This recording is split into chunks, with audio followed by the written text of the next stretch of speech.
목마르거든 이라는 제목으로 오늘 말씀을 이어서 전합니다.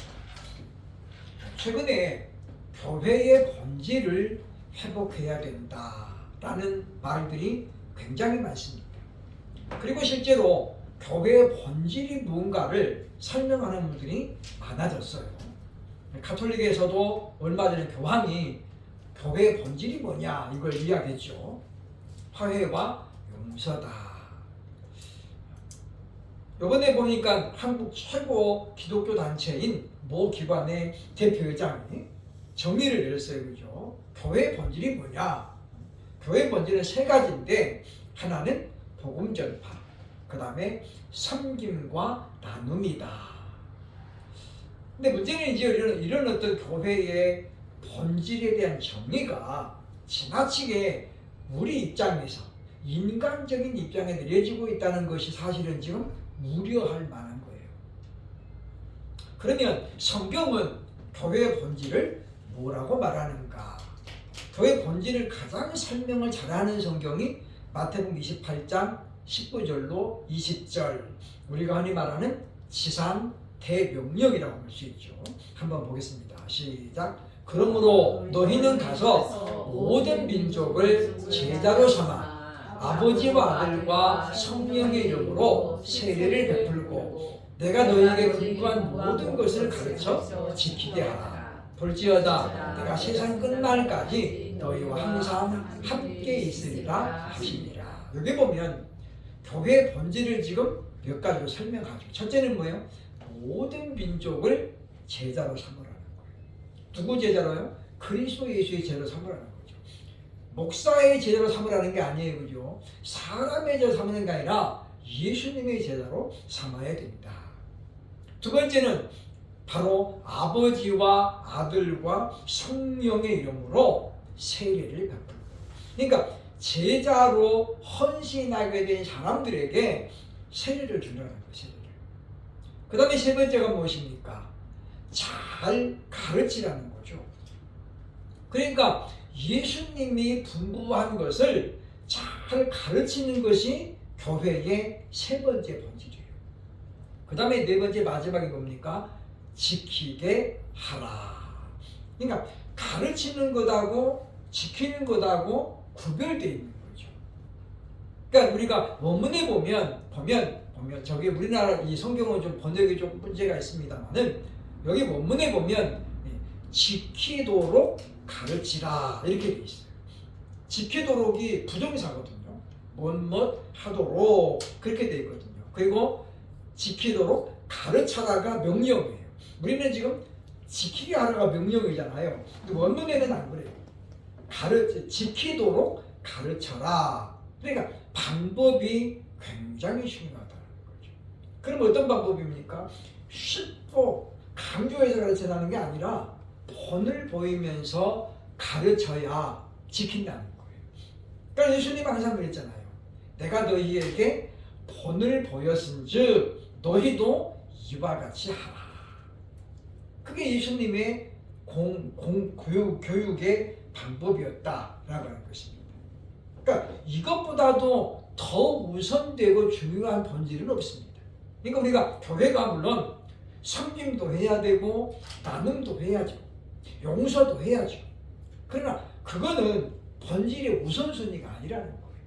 그러니까 우리가 하나님을 온전히 전하면 그 안에 섬김도 들어가 있고 용서도 들어가 있고 나눔도 들어가 있는 거예요. 근데 우리가 이제 요즘 한국교회가 보면 본질적인 것보다도 나누는 것, 섬기는 것 이런 게 강조되다 보니까 성경의 원칙에서 자꾸만 이제 외면된다는 거예요. 복음은 없어지고 뭐예요? 그러다 보니까 사랑이 넘치고. 그래서 진리가 없는 사랑은 그건 교회가 아니에요. 그렇죠? 우리가 그러니까 오직 무엇입니까? 하나님 나라가 우선이고 그 하나님 나라를 이루어가는 도구가 뭐냐면 사랑이고 섬기는 거예요. 그러니까 초대교회가 우리에게 본을 보이잖아요. 그러니까 초대교회가 보면 과부들이 아주 많았어요. 왜냐? 독립운동을 하다 보니까 남자들이 다 죽거든요. 이사야 보니까 그런 예언을 합니다. 이사야가 예언하는데 보면 정식으로 남편이 있는 아내 그리고 아이들보다도 남편이 없는 과부가 키우는 아이들이 더 많을 것이다. 이사야가 그렇게 예언하거든요. 그게 언제 이루어지냐면 실제로 보면 이제 보면 중간기에도 물론 나타납니다만은 예수님 당시에도 과부들이 워낙 많았어요. 왜냐? 우리 보면 로마가 예루살렘을 무너뜨릴 때 그때 엄청난 군인들이 죽습니다. 그 군인들이 누구에 다 남자들이잖아요. 여자분들 그때는 여자분들 없으니까. 그러니까 그 사람들이 다 죽으니까 어떻게 돼? 전부 과부가 되는 거예요. 그래서 초대교회가 처음에는 뭐에 역점 뒀어요? 과부들을 구제하는데 역점을 뒀어요. 그런데 하다 보니까 헬라파 유대인들이 자꾸 빠지는 거예요. 왜? 유대인들, 그러니까 보면 히브리파 유대인들을 먼저 하다 보니까 헬라파 유대인들이 자꾸 제배가 되는 거죠. 그러니까 어떻게 해요? 불만이 생기는 거예요. 왜 우리는 안 주냐? 그래서 사도들이 정신을 차려보니까 뭐예요? 우리가 하나님의 말씀을 제쳐놓고 부재를 입사하는 것이 마땅치 않다. 그 말은 교회가 부재하지 말라는 게 아니에요. 우선순위가 틀렸다는 거죠. 그러니까 사도들이 할 건 뭡니까? 일단은 하나님의 말씀, 복음을 전하는 게 사도들이 할 일이에요. 그래서 이제 그런 구제, 섬김, 나눔을 하기 위해서 누가 세운 거예요? 집사가 세워지는 거예요. 그래서 집사의 사명은 무엇입니까? 섬김과 나눔을 사랑으로 실천하는 거예요. 실천하는 거예요. 그것이 교회의 본질을 딱 찾아가면 안 된다는 거죠. 하나님의 복음이 먼저이고 그 복음을 실현해가는 과정에서 나오는 게 뭐예요? 사랑도 필요하고 섬김도 필요하고 그리고 나눔도 필요한 것이다 라는 것입니다. 또 오늘 본문에서 예수님은 지금 이제 교회의 본질, 즉 자신이 이 땅에 왜 왔는지를 지금 설명하기 시작합니다. 그러니까 예수님이 제자를 삼았던 것도 뭐냐면 바로 본질을 실현에 옮기려고 그랬거든요. 그러니까 너희는 모든 민족으로 제자를 삼아. 그래서 예수님이 전국을 다니면서 12명의 제자를 삼은 것이잖아요. 그리고 그들을 파송합니다. 뭐 하라고요? 아버지와 아들과 성령의 이름으로 세례를 주기 위해서 파송하는 거예요. 그리고 어떻게 해요? 가는 곳마다 복음을 가르쳐서 지키게 했다라고 하는 것입니다. 그렇게 할 때의 교회는 어떻게 돼요? 계속해서 부흥했다는 거예요. 그러나 요즘에 이제 그런 하나님의 복음을 제쳐놓고 섬김과 나눔을 강조하다 보니까 어떻게 해요? 교회가 마치 사회단체처럼 그렇게 지금 자꾸 약화되는 거예요. 그러니까 교회들이 그런 일을 하지 말자는 게 아닙니다. 해야 되지만 그보다 먼저 역점을 둬야 될 게 뭐라는 거예요? 하나님 나라 확장이라는 거예요. 그래서 복음을 올바로 전하려고 애를 써야 된다라고 하는 것입니다. 예수님께서 이제 본문 37절에서 내게로 와서 마시라 라고 말씀하죠. 37절입니다. 이게 보면 명절 끝날 곧 큰 날에, 그래 여기서 보면 명절 끝날이 왜 큰 날이냐? 초막절이 마지막 날에는 뭐예요? 성회로 보여요. 성회. 그러니까 하나님께서 말씀하신 절기는 예배로 시작해서 예배로 끝나는 거예요. 그러니까 예배가 가장 중요하고 우선된다라고 하는 거죠. 근데 오늘날 이제 보면 그런 어떤 절기가 오늘날은 그냥 축제 분위기로 지나쳐져가지고 사람들이 그냥 중심이 돼버리잖아요. 그러니까 성탄절의 주인공은 예수님인데 산타 할아버지가 주인공 되고 애기들이 그냥 선물 받는 것이 목적이 돼가지고 이렇게 되면은 곤란하다라는 것입니다. 그러니까 예수님은 지금 보면 이제 그것을 지금 본문에서 강조하죠. 그러니까 구약에 보면 하나님께서 나는 너희가 드리는 번제도 기뻐하지 않는다. 너희가 드리는 거 절개 월삭도 안 기뻐한다. 그런 말씀이 나오는데 그건 뭐냐면 예배다운 예배를 안 드리기 때문에 예배다운 예배를. 그러니까 아까 얘기했잖아. 온전히 우리가 주일이 하나님을 위한 날이 돼야 됩니다. 한국교회가 지금 코로나 이후에 예배를 회복하자라는 말을 많이 합니다. 그런데도 불구하고 지금 이제 벌이돼야 될 정작 사람들은 실천에 옮기질 않아요. 예배는 하나님께 드리는 이거예요. 하나님께 드리는 거. 근데 자꾸만 지금 어떻게 지금 사람이 중심된다. 그러니까 우리가 이것은 결코 바람직하지 못하다라는 것입니다. 우리가 좀 이제 성가대 찬양하면은 막 우레와 같은 박수소리가 막 나잖아요. 이거 잘못된 거예요. 찬양, 성가대 찬양이 회중을 위해서 하는 게 아니거든요. 하나님께 찬양 올리는 거잖아요. 그럼 박수는 누가 쳐야 돼요? 하나님이 치셔야지. 근데 우리가 막 잘한다 이렇게 설교 시간에도 막 박수를 치고 막 그렇게 하는데 그 역시 뭐예요? 잘못된 거예요. 그러니까 예배의 회복이라는 것은 예배의 본질이 하나님께 보면 우리가 사장 24절 요한복음 봅니다만은 하나님은 영이시니 그를 향하여 예배하는 자는 영과 진리 안에서 반드시 예배해야 됩니다. 이게 예배의 본질이에요. 근데 오늘 우리가 어떻게 자꾸만 인본주의가 너무 강하게 들어와서 예배의 주인공이 마치 사람인 것처럼 목사님인 것처럼 성가대인 것처럼 그렇게 지금 변질되고 있다는 거예요. 그런데 지금 아무도 그런 이야기를 안 합니다. 안 합니다. 우리가 이것을 참으로 중요하게 봐야 될 문제라고 하는 것입니다. 그래서 예수님께서 지금 말씀하는 말이 뭐냐면 본질적인 말이 뭐냐면 내게로 오라는 말이죠. 누구든지 목마르거든 내게로 와서 마시라. 세상에는 여러 종류의 목마름이 있습니다. 갈증이 있다는 거죠. 어떤 사람들은 승리에 대한 목마름이 있죠.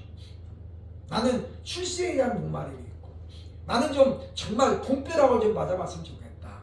물질에 대한 목마름도 있어요. 또 어떤 사람은 사랑에 대한 갈증도 있죠. 사랑에 대한 갈증. 이런 사람들은 전부 다 뭐예요? 지금 해결해야 될 문제를 안고 있는 거예요. 그런데 예수님 뭐라고 합니까? 그런 목마름, 갈증이 있거든 내게로 오라. 예수님께로 오라는 거예요. 그 말이 무슨 말입니까? 결국은 답은 예수님께로 가야 찾아진다는 거예요. 이 말은 다시 말하면 예수님으로 말미암지 않는 하나님으로 말미암지 않는 해갈은 그게 뭐가 된다고요? 우상이 되는 거예요. 하나님께로부터 주어지지 않는 해갈은 결국 뭐 일시적인 것이고 부분적으로 끝나. 그러니까 우리는 자꾸만 우리가 그런 어떤 문제가 발견되면 하나님 앞에 엎드려야죠. 주님 약속하셨잖아요. 누구든지 목마르거든 주님께로 오라면서요. 그럼 우리가 그렇게 하나님 앞에 기도해야죠. 그러면 하나님은 절대로 어떻게 해요? 인생이 아니시므로 거짓말하지 않는다라고 분명히 말씀하고 있습니다. 그래서 우리는 어떤 사람이 지혜로운 사람인가 생각해야죠. 그래서 우리가 내 힘으로 안 되는 그런 어떤 목마름이 생기면 우리는 그때 어떻게 해야 돼요? 하나님 앞에 엎드려야 돼요. 그것이 가장 빠른 길이고 그것이 유일한 해결책이에요. 근데 사람들은 어떻습니까? 자꾸만 보이는 무언가를 의지하죠. 나보다도 권력 있는 사람에게 먼저 쫓아가고 붙들고 그러니까 일순간으로는 해결된 것 같아도 그건 영원한 해결책이 아니다라고 하는 것입니다. 그러니까 우리가 힘써서 지금 기도하고 있는 제목이 사실은 뭐예요? 목마름이에요. 그러니까 예방교회가 지금 부흥이 안 되는 것이 제 입장에서는 목마름이라고 말해요. 근데 그것은 우리 인간적인 방법을 해결하기는 어렵다. 물론 제가 돈이 좀 많이 있으면 우리 아버지가 좀 많이 물려줬으면 교회가 이렇게 안 어렵죠. 결국은 뭐냐면 그거예요. 교회도 재정이 넉넉하면 그만큼 교회가 이렇게 부흥이 빨리 돼요.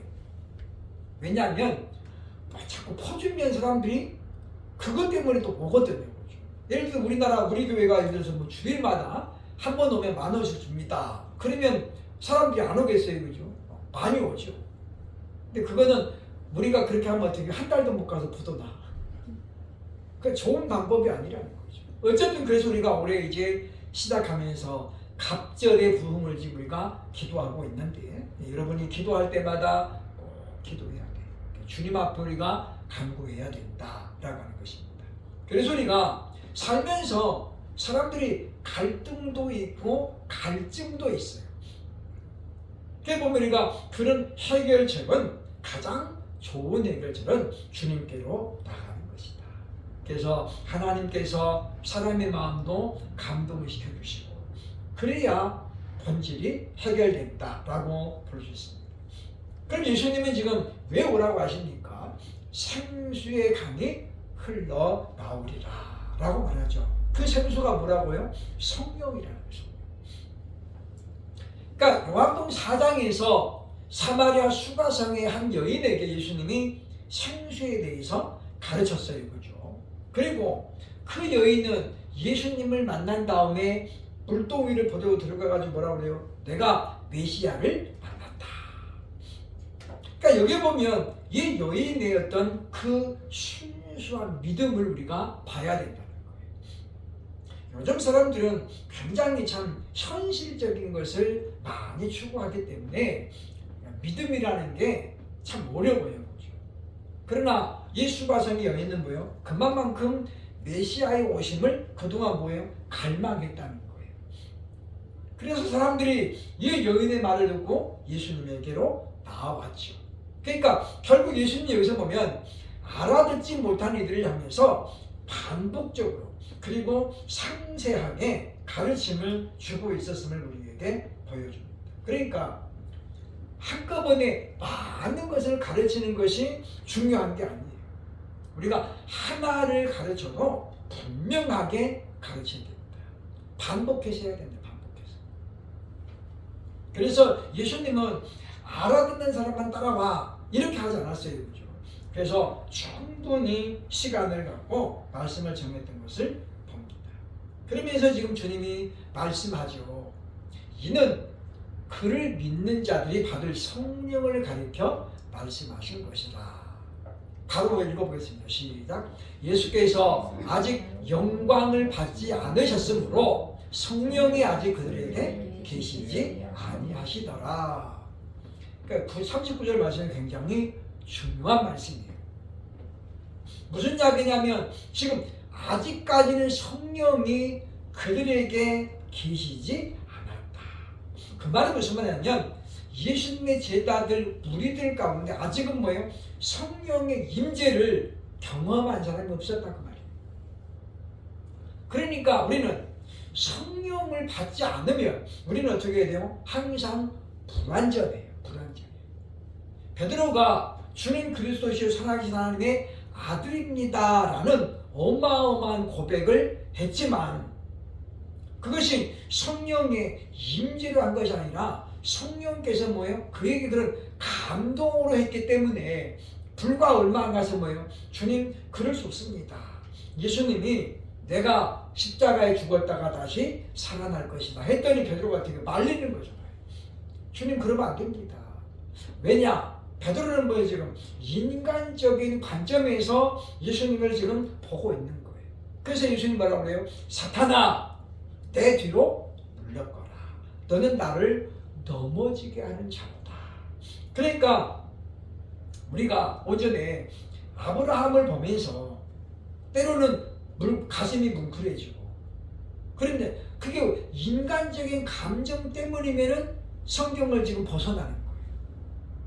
왜냐하면 아브라함의 순종은 감정으로 한 게 아니에요. 오로지 뭐예요? 믿음으로 한 거죠. 믿음으로. 그러니까 그것을 아브라함의 감정에다 초점을 맞추게 되면 우리가 훨씬 더 눈물을 흘릴 수도 있고 훨씬 더 뭐예요? 강한 자극을 받을 수도 있지만 그런데 그렇게 되면 어떻게 돼요? 인간적인 관점으로 풀어가게 되면 하나님의 능력이 사라지는 거예요. 그러니까 베드로가 주는 그리스도라는 고백을 했을 때 예수님 뭐라고 그래요? 바요나 시몬아 네가 복이 있도다.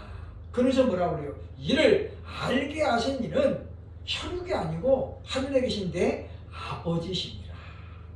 그게 뭐예요? 지금 하나님의 영이 그 순간에 베드로를 감동하셨다는 거예요. 그래서 베드로는 사실은 그 고백이 지금 무슨 내용인지 잘 모르면서 어떻게 고백한 거예요. 그렇기 때문에 예수님께서 잡히시던 밤에 예수님을 3번이나 모른다고 부인할 수밖에 없습니다. 그러니까 우리는 여기서 이제 성령님의 핵심 사역에 대해서 우리가 좀 돌아볼 필요가 있겠다라고 하는 것입니다. 우리의 구원은 성령의 역사로 완성이 돼요. 왜냐하면 하나님, 성부 하나님이 구원을 계획하셨죠. 아버지가 주도적으로 계획하셨어요. 성자 예수님의 구원을 이루셨죠. 그렇죠? 내가 다 이루었다. 그리고 십자가에서 운명하셨잖아요. 그리고 정말로 죽을 뻔한 게 아니라 예수님은 그냥 죽으신 거예요. 죽으신 거예요. 그래서 무덤에다 묻은 거잖아요. 무덤에다가 안장시키신 거예요. 그러면 성령님이 하는 뭐예요? 예수님이 이루신 그 구원의 사역을 우리 개인이 믿을 수 있도록 성령님이 어떻게 해요? 은혜 주시는 거예요. 그러니까 우리가 구원은 결국은 성령의 도우심이 아니면 절대로 불가능하다라는 거예요. 그래서 우리는 이 말씀을 보면서 우리가 생각을 해야 되겠다라고 하는 것입니다. 구약시대에는 성령님이 어떻게 했습니까? 순간순간 임재했다가 끝나면 어떻게 다시 회수했어요. 그러니까 오순절 때 성령이 임하시면서 그때는 이제 서로 성도들 마음에 성령이 임재하시는 거죠. 머물러 계시는 거예요. 그래서 구약시대에는 성령이 임했다가 일정한 것이 끝나면 다시 어떻게 해요? 성령님은 떠나가셨어요. 그러나 교회 시대 이후에는 성령이 지금 우리 안에 이어져 그랬기 때문에 바울은 우리에게 말하기를 너희가 하나님의 성전인 것과 하나님의 성령이 너희 안에 거하시는 것을 알지 못하리요? 라고 이야기하는 거예요. 그러니까 우리가 거룩한 전이 될 수 있는 이유가 뭐냐면 거룩하신 성령이 내 안에 지금 계시기 때문에 우리가 거룩한 거예요. 그러니까 우리가 성도라는 말을 쓰는데 거룩한 무리들 그 말이잖아요. 그렇죠? 근데 우리가 교회만 다니면 성도가 되냐? 그렇지 않다는 거예요. 성령님이 내 안에 좌정하셔서 내 주인이 되는 거죠. 그래서 성령께서 우리에게 감동하시고 감화하실 때 우리가 순종하면 우리는 그때 진짜 성도가 된다라고 하는 것입니다. 우리는 이걸 늘 기억을 해야 된다는 거죠. 그래서 성부, 성자, 성령의 구원에 관한 업무 분담, 역할 분담을 우리가 정확하게 알아야 된다라고 하는 거예요. 그 다음에 이제 사람들의 논쟁이 벌어지죠. 예수님이 누구든지 목마르든 내게로 와라. 그러면 내가 너의 문제를 해결하겠다. 뭘로요? 성령으로 말이야. 그랬더니 사람들 사이에 논쟁이 벌어졌어요. 첫 번째 무리는 선지자라고 주장하는 사람들이죠. 그래서 보면 오늘 본문의 40절 보면 이 말씀을 들은 무리 중에서 어떤 사람은 이 사람이 참으로 그 선지자라 하며 모세가 예언했던 나와 같은 선지자라고 보는 거죠. 또 하나는 이 사람은 그리스도라, 메시아라고 보는 거예요. 그러면 모세가 말했던 그 선지자와 지금 이들이 말하는 그리스도는 동일 인물이 아니라는 거예요. 그러니까 모세가 말했던 그 선지자는 뭐예요? 지금 로마를 무너뜨리고 또는 로마에서부터 유대를 독립시키는 사람을 말합니다. 근데 그리스도라고 하는 건 뭐예요? 하나님의 아들을 말해요. 우리의 구원을 위한 사람. 그래서 약간 구분이 돼야 된다. 또 어떤 사람들은 어떻게 해서 그리스도가 갈릴리에서 나오겠냐. 예수님의 출신 성분을 놓고 예수님은 그리스도가 아니다 라고 지금 반박하고 있는 것을 보게 됩니다. 그러니까 우리가 항상 계속해서 배우려는 자세가 필요한데, 왜냐하면 이 무리들은 여전히 예수님이 나사렛에서 태어난 걸로 알고 있는 무리들이 많았다는 거예요. 심지어 누구까지요? 나사렛 사람들까지라도. 그러니까 우리는 지금 이들이 알고 있는 것이 뭐예요? 지금 부분적인 거라는 거죠. 나사렛에 오시기 전에 예수님은 어땠습니까? 베들레헴에서 태어나셨고, 그리고 하나님의 음성을 따라 애굽으로 피난 갔다가 헤롯이 죽은 다음에 그 다음에 어디로 와요? 나사렛으로 오시는 거예요. 그러니까 그 기간을 잘 모르면 오해할 수 있다는 거죠. 별소리는 항상 내가 알고 있는 것만이 진짜다 이렇게 생각하면 안 된다는 거예요. 우리는 가짜 지식에도 쉽게 넘어가요. 가짜 지식에도. 그러니까 우리가 그렇기 때문에 현재는 가짜들이 진짜처럼 보이려고 애를 쓴다는 거죠. 그렇게 만드는 사람들이 있다는 거예요. 금값이 어디까지 올라갈지는 모르겠습니다만 100만 원이 돌파됐다. 그러죠, 지금. 우리가 팔 때는 지금 89만 원이니까 그렇게 주는데, 우리가 이제 살 때는 100만 원이 넘어갔어요. 근데 이게 지금 끝난 건 아닌 것 같아요. 계속해서 지금 그만큼 세계 경제가 불안하다는 거예요.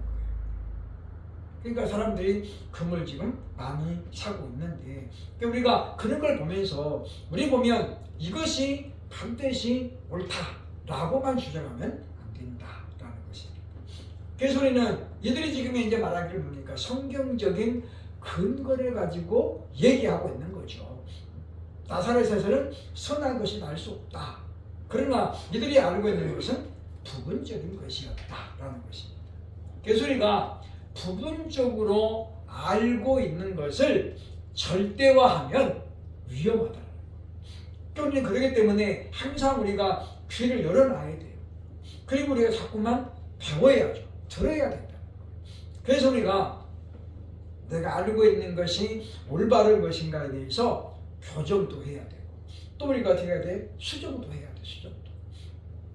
우리가 이제 우리 뭐 어떤 문서를 만든다 걸 할 때 보면, 저도 이걸 작업할 때 마찬가지입니다만은 한 번 꼭 제가 읽어보거든요. 왜냐하면 오타를 찾아내야 돼요. 하다 보면 오타가 발견되고, 또 분명히 한 번 봤는데도 불구하고 어떻게 안 보인 것도 있어요. 나중에 보면 또 버리거든요. 그렇죠? 우리 그러기 때문에 우리가 알고 있는 것을 우리가 절대화하면 안 된다는 것입니다. 그러면서 본문에 보면 예수님 44절에 보면 그 중에는 그를 잡고자 하는 자들도 있으나 손을 드는 자가 없었더라. 아직은 때가 아니다 라는 거죠. 그러니까 44절의 말씀은 우리는 결국은 하나님의 영원하신 계획 가운데 일부예요. 일부. 그러니까 보면 예수님이 그러잖아요. 아직은 내 때가 이르지 아니하였다 라고 여러 번 이야기했잖아요. 그게 뭐냐면 아버지와 아들 간에 짜놓은 계획이에요. 그러니까 그 때가 아직은 이르지 않았다라고 말하는 거죠. 그러니까 지금 예수님이 오늘 앞에도 나오지만은 아직까지는 영광을 받으시기 전이었으므로, 여기서 말하는 영광이 뭐예요? 죽으심과 부활. 그러니까 예수님은 영광을 얻기, 부활의 영광을 얻기 위해서는 어떻게 해야 돼요? 죽어야 돼요. 우리도 마찬가지죠. 우리 자신이 내 자아가 죽지 않으면 결국 어떻게 해요? 예수님의 인격을 닮아가는 것은 불가능하다는 거예요. 그래서 우리는 자꾸만 내 옛 자아를 자꾸 붙들고 있어요. 왕년에 나도 이랬어. 자랑 삼아서 그러잖아요. 그죠? 그러니까 간증하는 사람들이 보면 과거의 그런 모습을 부끄러워하는 게 아니라 때로는 뭐 과시하는 사람이 많아. 과시하는 사람들. 나 이런 사람 했어. 그러면서 과시하죠. 그 뭐예요? 그건 사실은 그건 뭐예요? 다 죄잖아요. 그 부끄러운 이야기거든요. 근데 그렇게 막 당당하게 과시하는 그것은 올바른 간증이 아니다라고 하는 것입니다.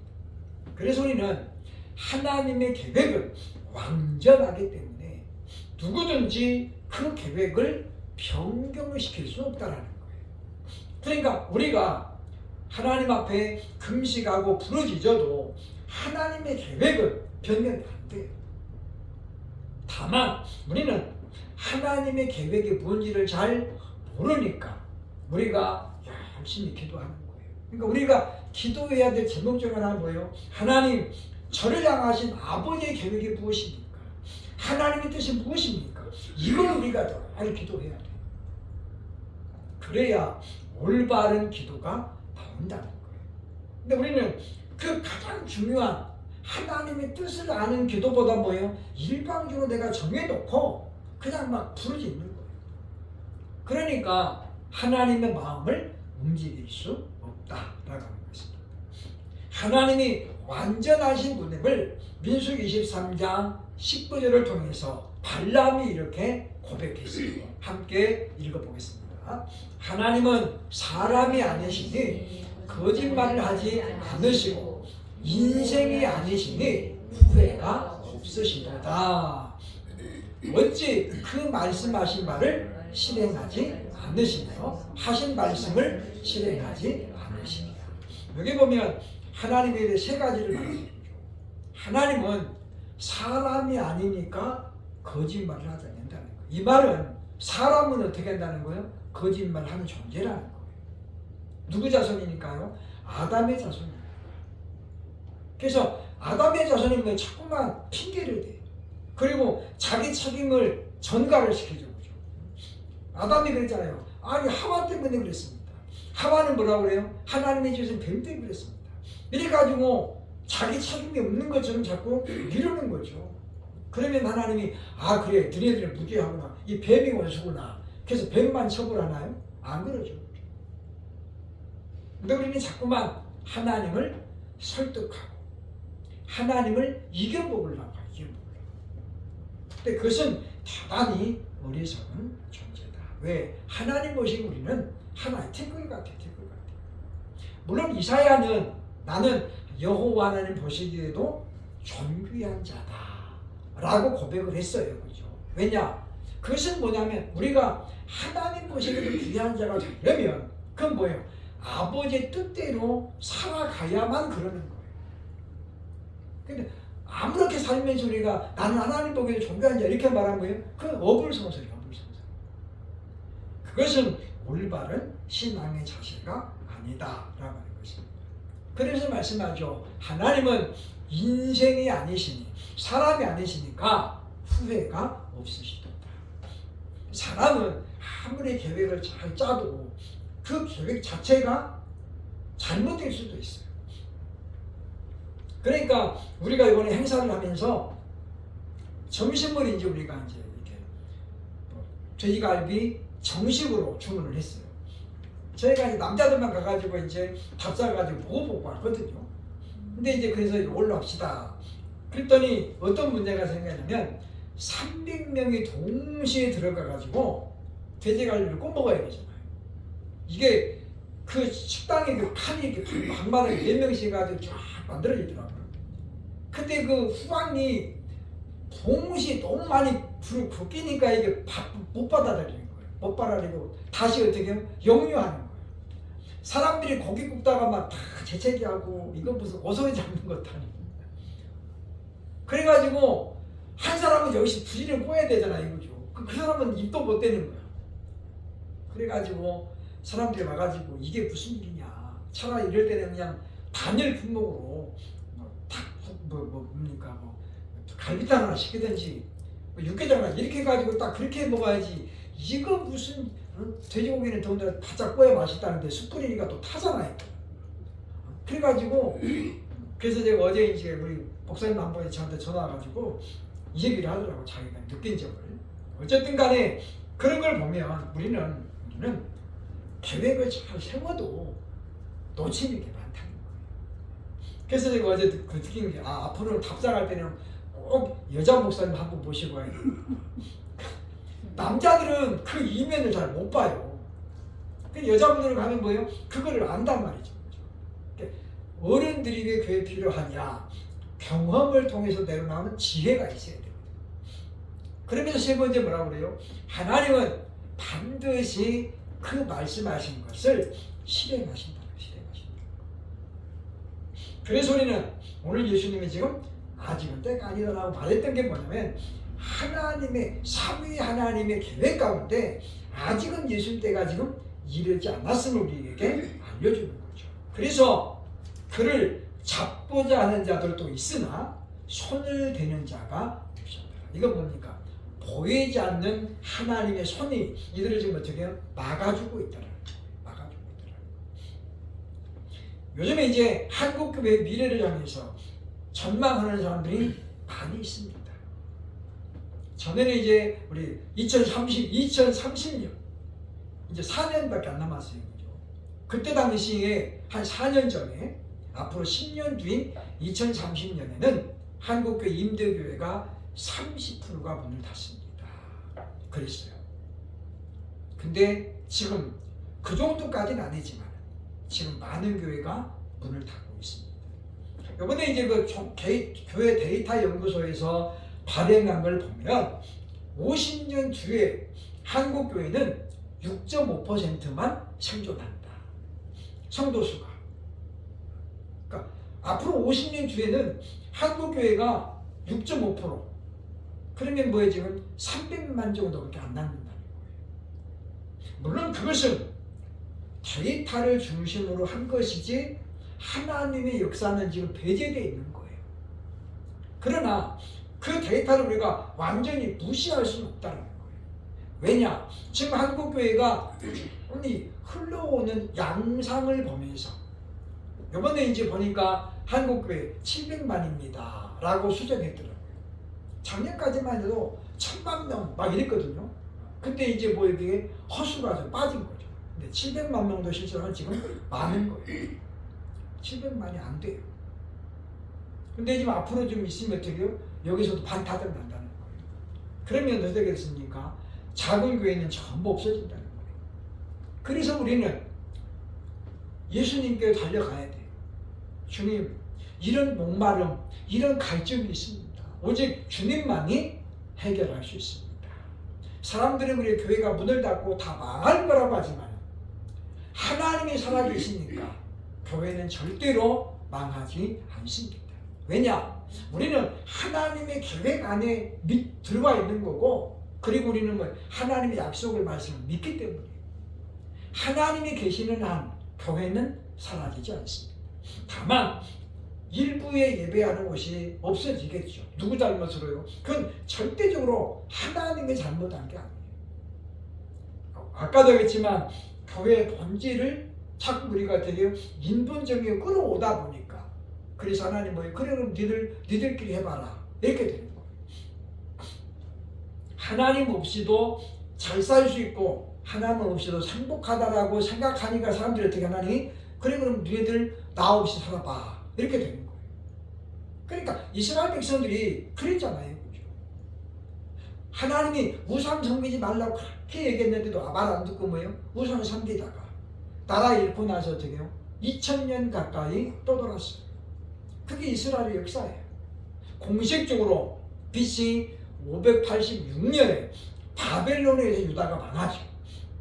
그리고는 중간에 뭐예요? 나라가 없었어요. 1948년 이스라엘이 국가로 정식으로 생깁니다. 그러면 586년에 거기서 1948년인가 딱 2000년이에요. 2000년 기간 동안에 이스라엘은 나라 없이 뭐예요? 계속 떠돌이 살아있어요. 물론 그 중간에 마카비 왕조가 생겨가지고 약간 독립시대가 있었지만 그건 뭐예요? 하나님의 뜻은 아니었다는 거예요. 우리는 그러기 때문에 우리가 기도하면서 하나님 저를 향한 하나님 계획이 무엇입니까? 아버지의 뜻이 무엇입니까? 왜 저에게 이런 일을 하라고 하셨습니까?